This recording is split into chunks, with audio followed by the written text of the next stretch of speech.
Bom dia, amados irmãos. Bom, amados irmãos, eu estava sentado ali pensando como definir o que nós estamos vendo aqui. E eu quero usar só uma palavra: bênção.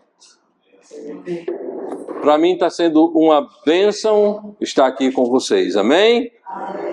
É maravilhoso poder ver o trabalho que Deus está fazendo através do pastor e de vocês nesse lugar, amém? Que Deus abençoe vocês rica e poderosamente, suprindo todas as vossas necessidades e dando a vocês crescimento na graça e no conhecimento do nosso Senhor e Salvador Jesus Cristo, amém? Que aqui seja cada vez um luzeiro maior, apontando para o nosso Senhor e Salvador Jesus Cristo. Bom, como eu disse, eu sou o pastor Anísio, sou casado com a irmã Suzana, tenho 2 filhos, Ana Rebeca e Samuel. Estamos plantando igrejas na Paraíba. A Paraíba é um estado aqui do Nordeste, não tão longe daqui, não é? Eu estou na cidade chamada Soledade, que está entre as cidades com mais seca, com mais falta de chuva no país. Mas lá tem uma igreja como essa, para a honra e glória do nosso Deus. Então, que Deus esteja nos abençoando rica e poderosamente nesta manhã. Irmãos, eu quero convidá-los inicialmente para abrirem as vossas Bíblias para a Epístola de Paulo aos Romanos,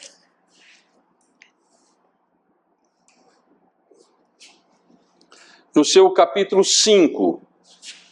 E nós vamos ler até o versículo 11 e vamos vamos andar dentro desse texto, procurando assimilar, entender e desejar aplicar na nossa vida o que o texto está nos ensinando. Eu espero que Deus me conduza de maneira a ser útil nessa manhã em relação a essa tarefa para com os irmãos. Amém? Então vamos ler a Bíblia, a palavra do nosso Deus.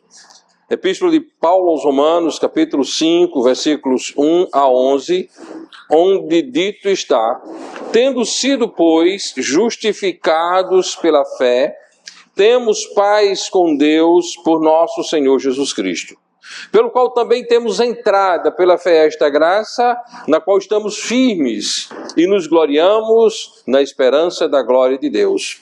E não somente isto, mas também nos gloriamos nas tribulações, sabendo que a tribulação produz paciência, e a paciência a experiência, e a experiência a esperança. E a esperança não traz confusão, porquanto o amor de Deus está derramado em nossos corações pelo Espírito Santo que nos foi dado. Porque estando nós ainda fracos, morreu a seu tempo pelos ímpios, porque apenas alguém morrerá por um justo, pois poderá ser que pelo bom alguém ouse morrer. Mas Deus prova o seu amor para conosco em que Cristo morreu por nós, sendo nós ainda pecadores. Logo, muito mais agora, tendo sido justificados pelo seu sangue, seremos salvos da ira. Porque se nós, sendo inimigos, fomos reconciliados com Deus pela morte de seu Filho, muito mais, tendo sido já reconciliados, seremos salvos pela sua vida. E não somente isto, mas também nos gloriamos em Deus por nosso Senhor Jesus Cristo, pelo qual agora alcançamos a reconciliação. Amados irmãos, a palavra de Deus nos ensina nesse texto que Deus nos amou. Se nós tivéssemos de entender uma única coisa nesse texto, seria razoável entendermos que Deus nos amou. Nós cantamos do amor de Deus em um dos hinos, E nós estamos diante de uns irmãos que têm visto em sua vida o amor de Deus. Deus nos amou. Muitas vezes nós podemos estar preocupados com muitas coisas, mas nós precisamos saber de algo muito especial. Deus nos amou. E o amor de Deus para conosco é diferente do amor de qualquer outra pessoa, pois o amor de Deus para conosco fez com que Jesus Cristo morresse na cruz e ressuscitasse, amém?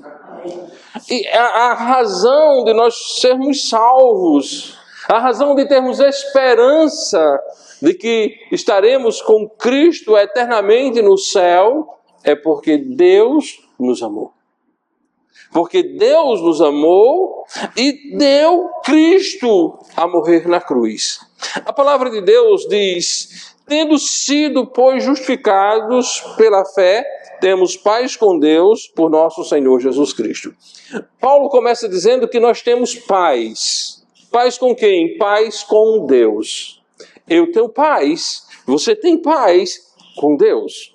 Às vezes nós não estamos em paz na nossa família, às vezes nós não estamos em paz em nosso trabalho, às vezes nós não estamos em paz entre os nossos conhecidos, mas nós temos paz com Deus. Eu trabalhei em uma época em que eu liderava 83 pessoas e nem sempre eu estava em paz com aquelas 83 pessoas, porque eles queriam algo que fosse bom para eles, e eu queria algo que fosse bom para a instituição onde nós trabalhávamos, e isso gerava um conflito, uma arenga, não é? Como as crianças dizem: mãe, fulano arengou comigo. Gerava uma arenga, um desacordo, e aquilo tirava a paz no ambiente de trabalho, mas eu estava em paz com o meu Deus, porque Cristo me amou, porque Cristo morreu na cruz para ser o meu Salvador, e não importa as circunstâncias, nós temos paz com Deus. Tendo sido, pois, justificados pela fé, temos paz com Deus. Para termos paz com Deus é necessário fé.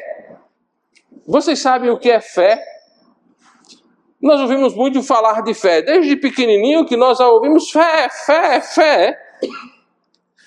Mas quando nós falamos de fé bíblica, é você confiar plenamente em Cristo como único e todo suficiente Salvador. Eu vou pedir a esse irmão que ele venha aqui com essa cadeira. Pode trazer a cadeira. Eu quero ele e a cadeira, né? Meu irmão, nós temos aqui uma cadeira. Você tem fé que essa cadeira pode com você? Sim. Sim? Sim. Que bom. Agora, se essa cadeira fosse uma cadeira de papelão, você acreditaria que ela poderia com você? Não. Não? Mas você tem fé que essa cadeira pode com você?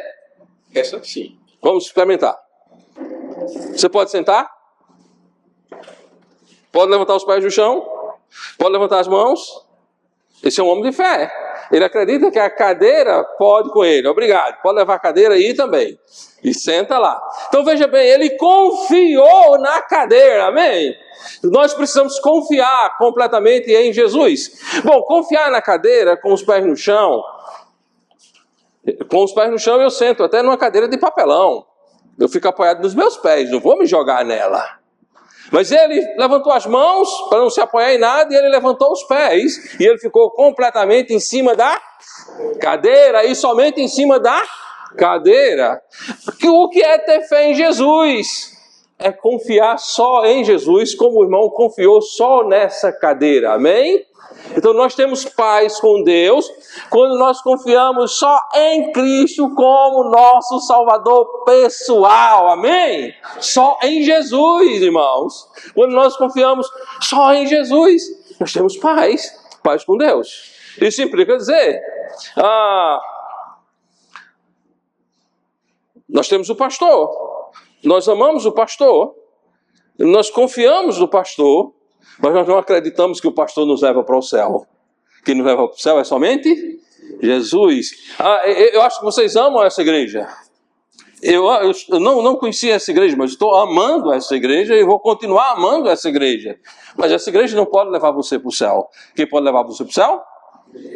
Jesus Cristo, amém? Somente Jesus. Então, a fé em Jesus, do jeito que o irmão creu nessa cadeira e ficou sobre a cadeira, é assim que nós temos fé em Jesus. Confiamos única e exclusivamente em Jesus como nosso Salvador pessoal.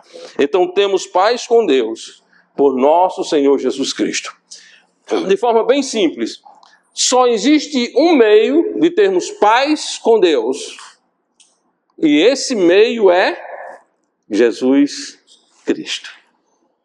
Como Ele conseguiu salvação, paz para nós, Ele morreu na cruz e ressuscitou.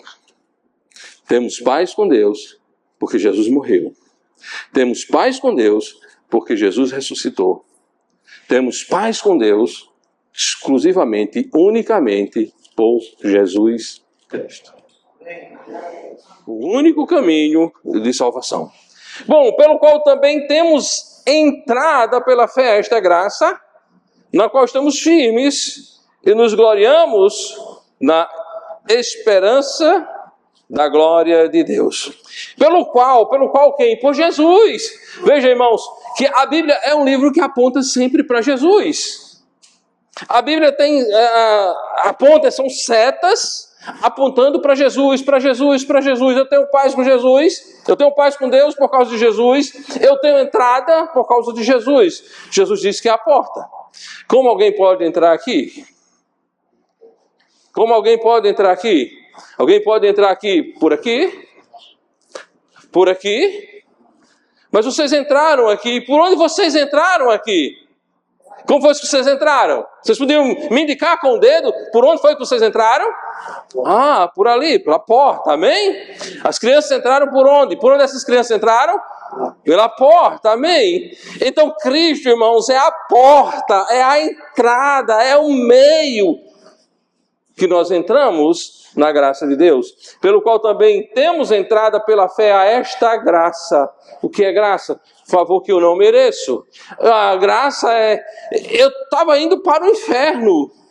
Estava lá satisfeito, rindo, indo para o inferno. E achando que estava tudo bem. Até o dia 8 de maio de 1990. A maioria de vocês não eram nascidos ainda. Mas naquele dia, 8 horas da noite, eu criei em Jesus como meu Salvador pessoal. Eu recebi Jesus como meu Salvador pessoal. Eu estava inimigo de Deus, eu estava indo para o inferno. Naquele dia, fiz as pazes com Deus, me tornei filho de Deus, deixei de estar indo para o inferno e estou indo para o céu. Isso aconteceu com você um dia, eu não sei qual foi o dia. Você lembra o dia que você recebeu Jesus como Salvador pessoal? E naquele dia você deixou de ser inimigo de Deus, você deixou de estar indo para o inferno e você entrou na porta da graça que lhe conduz para o céu. O único meio de entrada no céu. A palavra de Deus nos ensina, o salário do pecado é a morte. Ou seja, é a condenação eterna no inferno. Mas o dom, o presente gratuito de Deus é a vida eterna em Cristo Jesus. Amém? E nós entramos, nós recebemos essa graça. Nós temos Jesus, nós temos salvação, nós estamos indo para o céu. Que bênção, irmãos. Isso é uma grande bênção, sermos salvos. É uma grande bênção sermos salvos.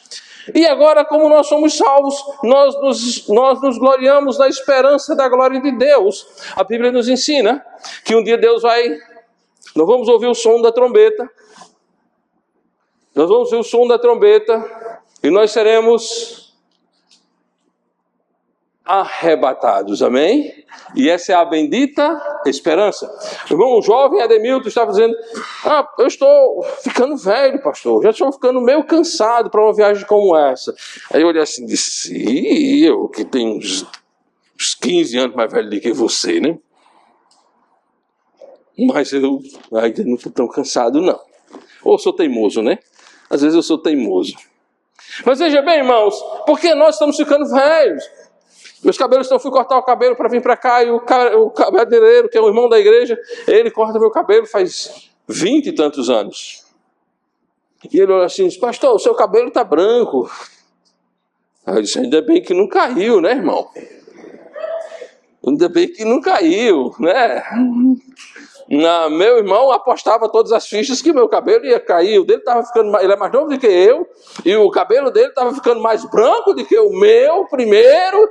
E aí ele dizia: mas eu vou ter cabelo para ficar branco e você não vai ter. Bom, eu continuo com cabelo e eles estão ficando brancos. Isso é um sinal que eu estou envelhecendo. É um sinal que o meu corpo carnal está sofrendo. Mas a Bíblia diz, irmãos, que um dia, ao som da trombeta, se eu tiver morrido, eu irei ressuscitar. E se eu estiver vivo, eu irei ser levado por Jesus. Amém? Você já faça aquela experiência em casa. Pega um imã, coloca uns pregos pequenos e passa com imã em cima dele. Você vai ver que todos os pregos irão ser atraídos pelo imã. Mas para a experiência ficar mais interessante, coloca os carocinhos de arroz e os pregos. E você vai passar ali o imã. O que é que vai acontecer com os caroços de arroz? Vão ficar lá. O que é que vai acontecer com os pregos? Eles vão subir. Ali é um exemplo, eu estou dando um exemplo. Os pregos estão representando você e eu, os crentes, que iremos subir, amém? Essa é a nossa esperança, irmãos. Essa é a nossa esperança. A nossa esperança é que um dia ouviremos o som da trombeta e sairemos para encontrar com quem? Com Jesus nos ares, amém? Para estarmos com o Senhor Jesus nos ares. Isso é uma grande bênção. A palavra de Deus está dizendo: nos gloriamos na esperança da glória de Deus. Nós não vamos nos gloriar nas coisas terrenas. Não vamos nos gloriar nas coisas que conquistamos. Não vamos nos gloriar porque o nosso time foi campeão. Nós temos uma razão maior. Nós subiremos e estaremos para sempre com o Senhor. Seguindo o texto, e não somente isso, a palavra de Deus diz, as pessoas olham para a gente e dizem: esses são os crentes são os loucos, né? Os crentes são os malucos. Porque os crentes pregam e Deus salva pela loucura da pregação, amém? Mas veja bem, uma razão bem interessante aqui, a Bíblia diz: e não somente isso, mas também nos gloriamos nas tribulações, sabendo que a tribulação produz paciência. Irmãos, quantas vezes não passamos por apertos? Não passamos por grandes dificuldades. Sofremos com enfermidades. Nos pedidos de oração aqui, nós vemos gente pedindo por pessoas que estão doentes.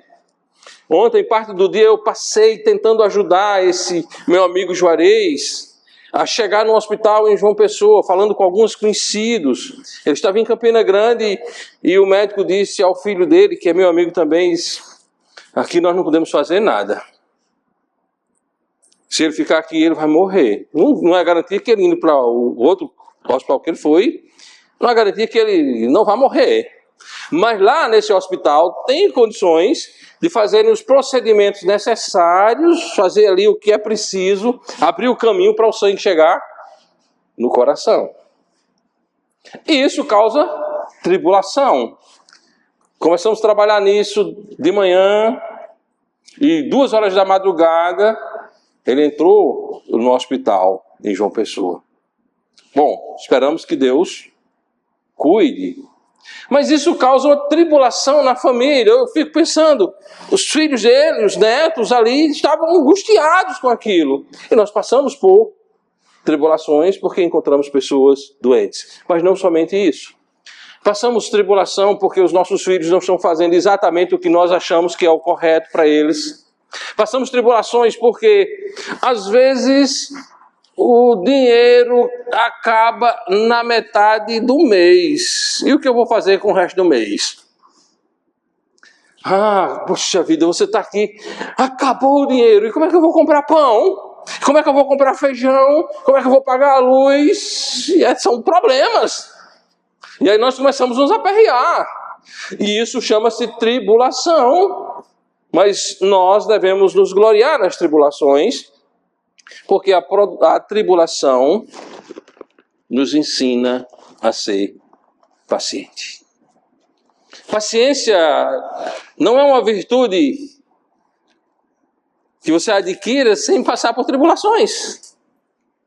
Eu não sei quem já passou aqui por uma tribulação que no final da mesma olhou para trás e, poxa vida, eu melhorei muito. Eu melhorei muito. Então, muitas vezes os jovens precisam passar por tribulações para aprender a ter paciência.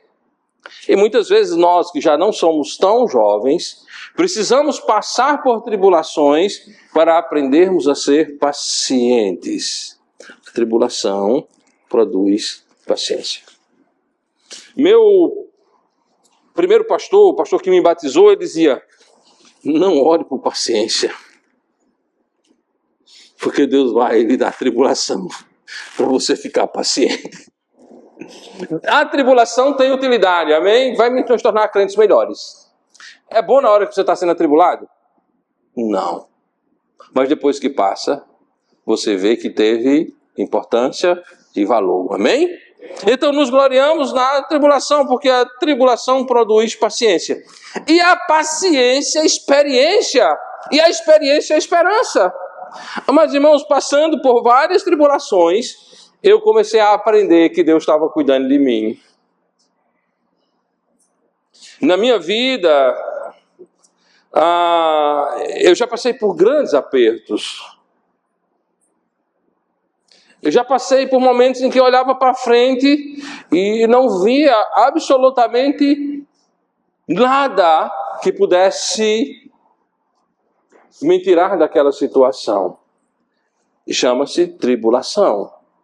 Momentos que você não bota uma mão na cabeça, você bota as duas mãos na cabeça. Momento em que você não só bota as mãos na cabeça, mas você ainda puxa o cabelo. Mas passa, amém? As tribulações são passageiras. Porém, a tribulação, ela produz experiência. Hoje, quando a tribulação chega, ela não bate, ela entra, não é? A tribulação, ela entra na nossa vida assim, ó, com o pé na porta.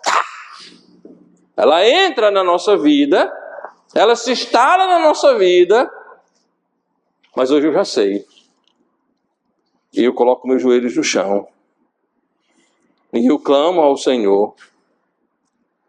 E eu só fico esperando. A tribulação na vida do crente tem data para acabar, amém? Apocalipse fala da situação: tereis tribulações de 10 dias.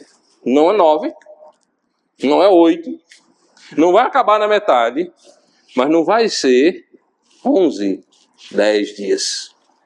No tempo certo, Deus age e livra-nos da tribulação. Então, a paciência que é resultado da tribulação gera uma coisa chamada experiência. Experiência. Experiência com o quê? Com a vida e principalmente com Deus. Com o cuidado de Deus por nós. Amados irmãos, eu tenho visto Deus trabalhar na minha vida. Eu tenho visto Deus trabalhar espantosamente na minha vida. Às vezes eu fico até assustado com o que Deus tem feito. Esse menino estava para nascer e eu tinha acertado com o hospital para pagar X para ele nascer. Eu creio que você está casado, você tem lá uma mulher, você tem de cuidar dela, não é? Eu queria que ela tivesse um filho, ela engravidou, e ela estava lá para ter um filho, e eu comecei a juntar o dinheiro para pagar pelo parto. A médica disse: você quer que eu bote ela no meio de outras mulheres? E Deus bota no canto que eu possa entrar. Mas é mais caro, isso eu pago. Eu não vou mandar, eu não vou ocupar minha sogra, não vou ocupar minha mãe, não vou ocupar, eu vou cuidar. A responsabilidade é minha, a mulher é minha, o filho é meu. A responsabilidade é minha. Eu estava juntando e disse: Suzana, ó, segura aí, isso não está completo. Aí um dia eu estava visitando um camarada, Aí, nessa época era aquele celularzinho assim, pequenininho. Parecia um tijolinho pequeno. Teve o tijolão, aquele já nunca... pequenininho. Aí o telefone toca assim. Pastor, o senhor está onde? Eu estou aqui em Campina Grande. Estou no bairro da Liberdade, não, do Catolé. Estou no Catolé. Ah, o senhor está em Campina? Estou. Bom, daqui eu vou para casa do meu sogro. Ah, então eu vou para lá, eu vou lhe esperar lá. Era um amigo, pastor. Aí ele não sabia que eu estava juntando esse negócio para o menino nascer. Aí ele disse, pastor, eu vim trazer uma oferta. Disse, que bênção, trazer uma oferta. Eu não disse a ele antes, ele, toma aqui. E eu verifiquei a oferta. Era o que estava precisando para pagar o hospital, para Samuel nascer. E eu disse a ele depois, rapaz, eu estava só orando, Deus, segura Samuel, né? Na realidade, Deus chama Samuel, né? Samuel, Deus está te chamando do céu. Bom, e ele não sabia, irmãos, mas Deus sabia, amém? E aí eu peguei aquele dinheiro aí e disse, Suzana, bota o menino para fora, a gente já pode receber o menino. 2 dias depois, 5 horas da manhã, ela olhou assim, você estourou, o menino vai nascer. Aí eu liguei para a médica, doutora, a bolsa estourou. Ela disse, pode levar para a FAP. Levei ela para o hospital, 8 horas da manhã, estava com o menino no braço. Que bênção. Eu sei que Deus já fez isso na vida de vocês também, irmãos. As necessidades que temos, as lutas que enfrentamos, nós encontramos Deus resolvendo as demandas da nossa vida. A palavra de Deus diz em Pedro, 1 Pedro, capítulo 5, versículos 6 e 7. Humilhai-vos, pois, debaixo da potente mão de Deus, para que a seu tempo vos exalte, lançando sobre ele toda a vossa ansiedade, porque ele tem cuidado de vós. Amados, Deus tem cuidado. Deus tem cuidado de você, Deus tem cuidado de mim, Deus tem cuidado do pastor, Deus tem cuidado do irmão Ademilton.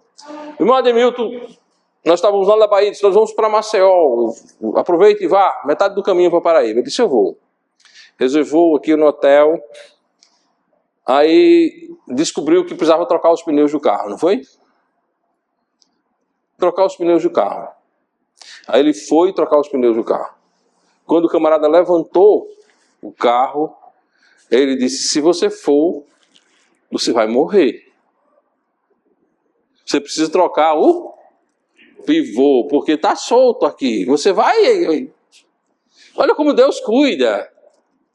O irmão nem sabia que estava com essa necessidade. Mas Deus sabia. E Deus conduziu ele para um profissional responsável que alertou para o perigo. Vocês estão vendo que Deus cuida de nós.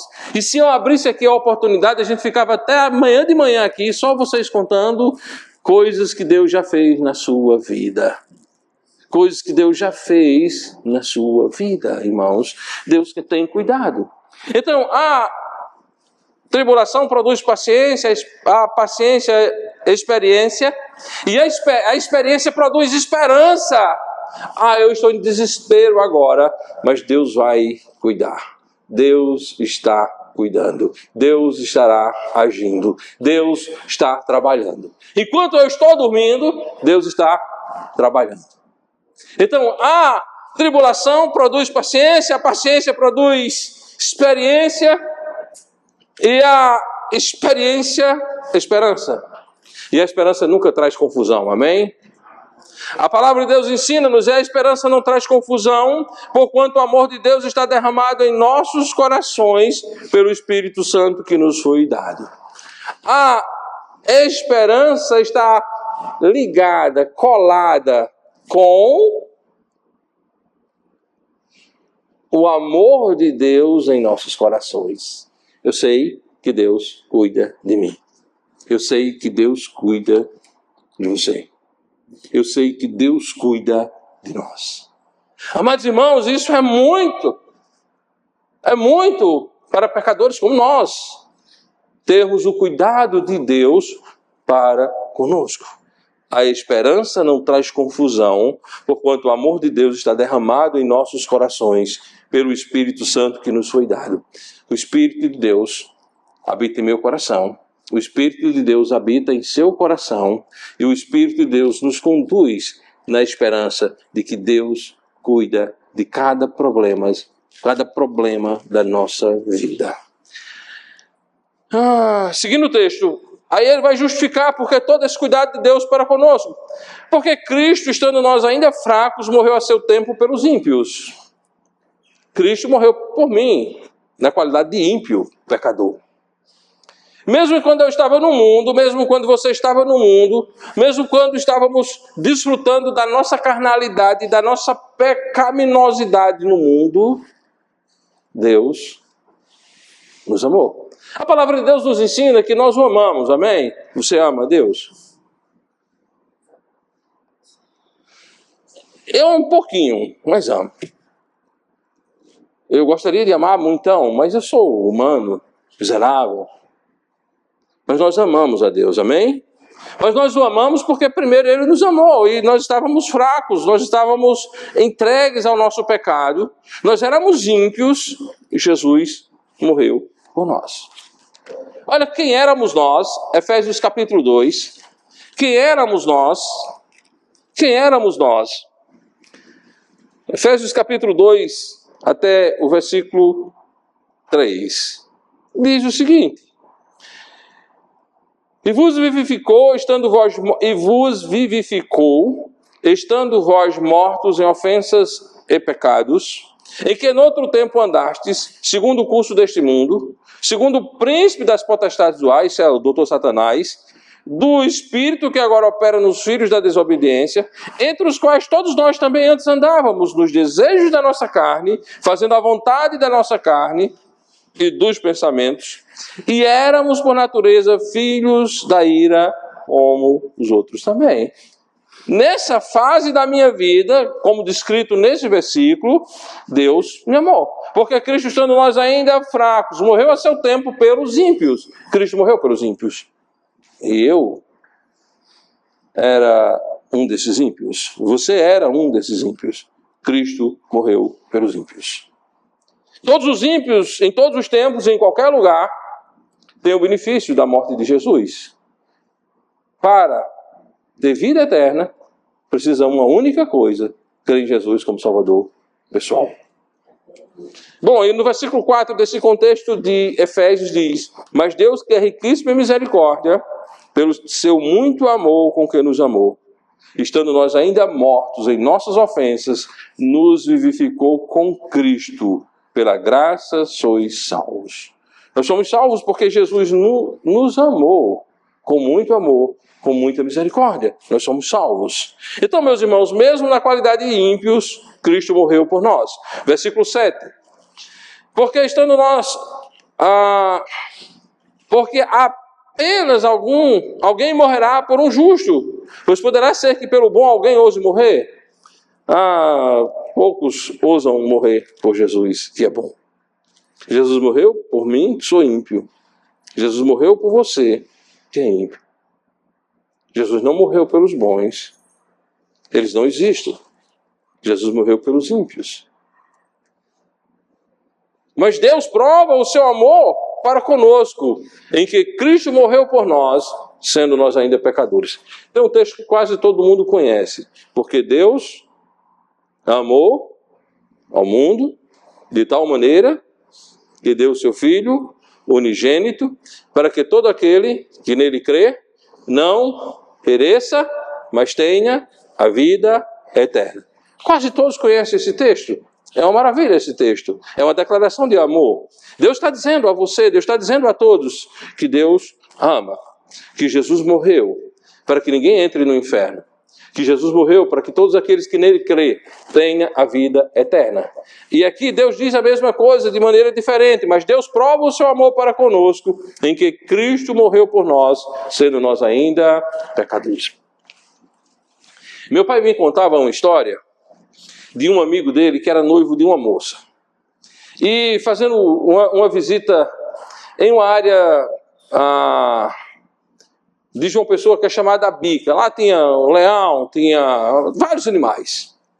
E a moça, andando com aquele noivo lá, pegou a aliança, tirou a aliança e disse: você me ama? E ele disse: amo.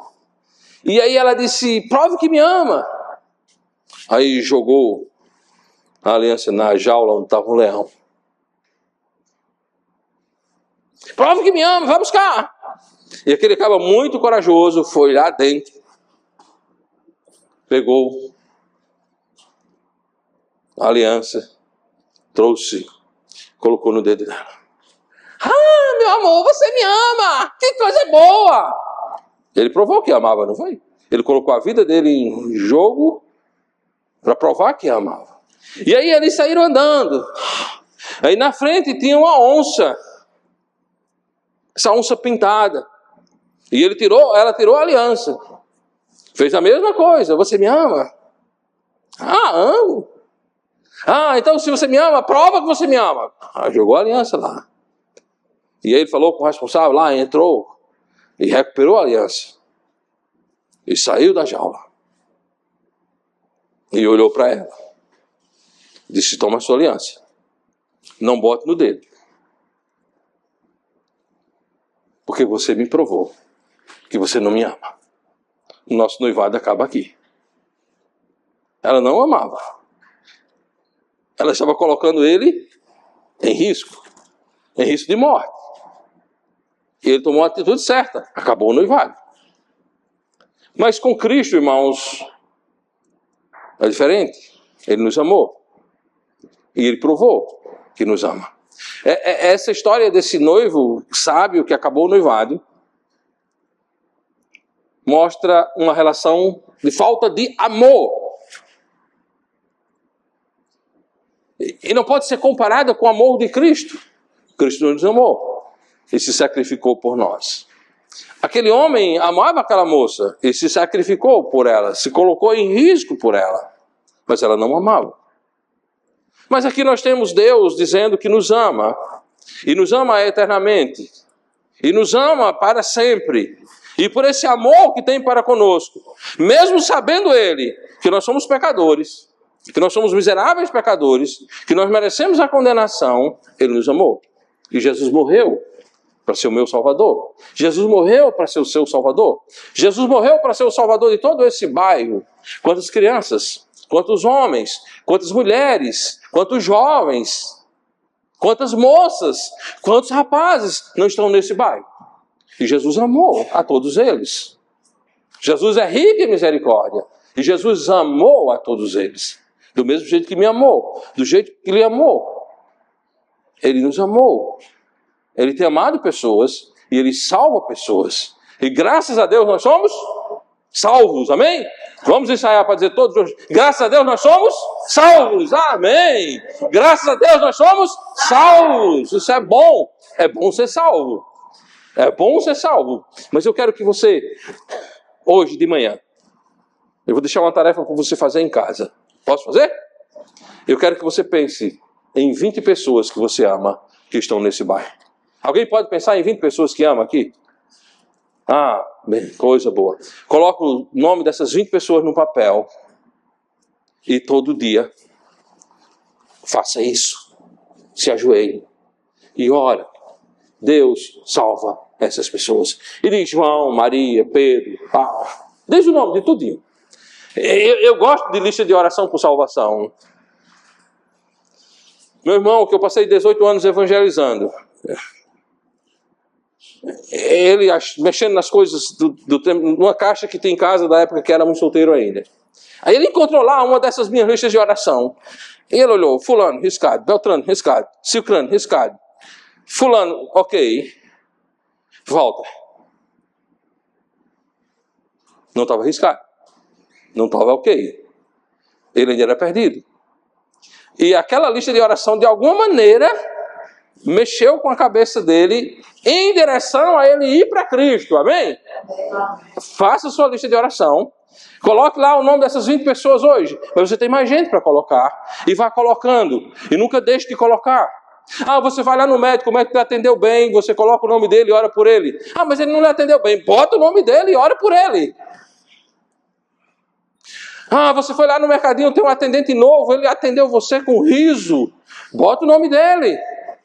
Precisamos fazer a nossa lista de oração. Deus nos amou. Nós somos miseráveis pecadores. Mas Deus não amou só a mim. Deus amou o mundo inteiro. Amém? Deus não amou só a nós que estamos aqui. Deus amou a todos que estão nesse bairro. Todos que estão nessa cidade. Todos que estão nesse estado. Todos que estão nesse país. Todos que estão no mundo. Que o pastor veio na Inglaterra, Deus ama ingleses, amém? O irmão veio de Gana, Deus ama os ganeses. Eu sou da Paraíba, Deus ama os paraibanos. Esse irmão é da Bahia, Deus ama os baianos. Deus ama pecadores. E Deus salva pecadores. Ontem o pastor fez um desafio. Pense em pessoas que você quer evangelizar. Aí minha mulher pensou, algumas pessoas. E ela disse, poxa vida, essas pessoas são difíceis. São pessoas amadas nossas. Alguns da nossa família. Aí ela disse, mas se Deus salvou nisso, pode salvar essas pessoas. Deus salva pessoas, amém?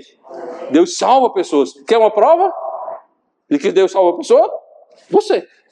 Você é a prova que Deus salva pessoas. Então, meus amados, Deus nos amou, porque Deus prova o seu amor para conosco em que Cristo morreu por nós, sendo nós ainda pecadores. Deus quer salvar vidas e Deus quer usar você para salvar essas vidas. Pense nisso. O pastor disse uma coisa ontem também, aplicada a ele, a mim e a um outro pastor que estava lá. Tem pessoas que nós não vamos conseguir chegar nem perto, mas que você chega. Que você entra na casa, que você conversa, que você recebe ele em casa, que você faz uma coisa que é bem comum do brasileiro. Tomar um cafezinho, né? É bom tomar um cafezinho, né? Ou um chazinho. Mas é café, o brasileiro gosta de café. E você chega na casa das pessoas e toma um cafezinho, ou então aquela pessoa vai passando na sua porta, você chama para conversar. Ei, fulano, quanto foi o jogo do CRB ontem? Aí o cabelo diz, não, do CRB eu não sei não, sei do CSA. Mas mesmo assim você diz, vem cá, vamos tomar um cafezinho, e você toma um cafezinho. Não é assim que acontece? E você toma um cafezinho com aquela pessoa, mesmo ela sendo torcedor do CSA, enquanto você é do CRB. Mas vocês estão ali tomando um cafezinho. Isso acontece lá em Campina Grande, mesmo com o pessoal que são torcedor do 13. É um time lá, Invenção 13. Eu sou torcedor do Campinense. A cidade é Campina Grande, então eu sou campinense. Mas mesmo com 13 anos, a gente toma um cafezinho. Então tem essas pessoas que o pastor não pode chegar perto, que o pastor não tem acesso, mas que você tem, que é seu amigo, que é seu vizinho, que é seu colega de trabalho. Então coloca essas pessoas na lista de oração e vamos orar. Deus salva almas. Deus salva almas. E nós precisamos fazer com que essas paredes fiquem pequenas, para receber o tanto de salvos que estão aqui. E que possamos ver aqui, nascer um prédio, e depois esse prédio fique pequeno. E nós precisamos aumentar, porque você está amando pessoas como Deus amou você. E você está falando de Cristo para as pessoas, porque você quer pessoas salvas, amém? Vamos trabalhar nisso, irmãos. Vamos trabalhar muito nisso. Bom, nós somos salvos. Agora, logo muito mais agora, tendo sido justificados pelo seu sangue, seremos salvos da ira. Nós somos salvos de duas iras. A ira do inferno, nós não passaremos nem perto. E vem uma ira escatológica aí na frente. Ou seja, escatologia é o ensino das coisas que vão acontecer logo ali no futuro. E nesse futuro tem uma coisa chamada grande tribulação. Só que Cristo vai nos tirar antes da tribulação. Nós somos salvos dessa ira também. Que maravilha, nós somos salvos dessa ira também. Nós não passaremos pela tribulação, nós somos livres da ira. Arrebatamento e não ira. Que coisa boa. Veja como o evangelho é bom, como o evangelho traz bondade para a nossa vida. E para a vida daqueles outros que ainda não conheceram o evangelho. E eu estou já encerrando, viu, pastor? Estou já chegando lá.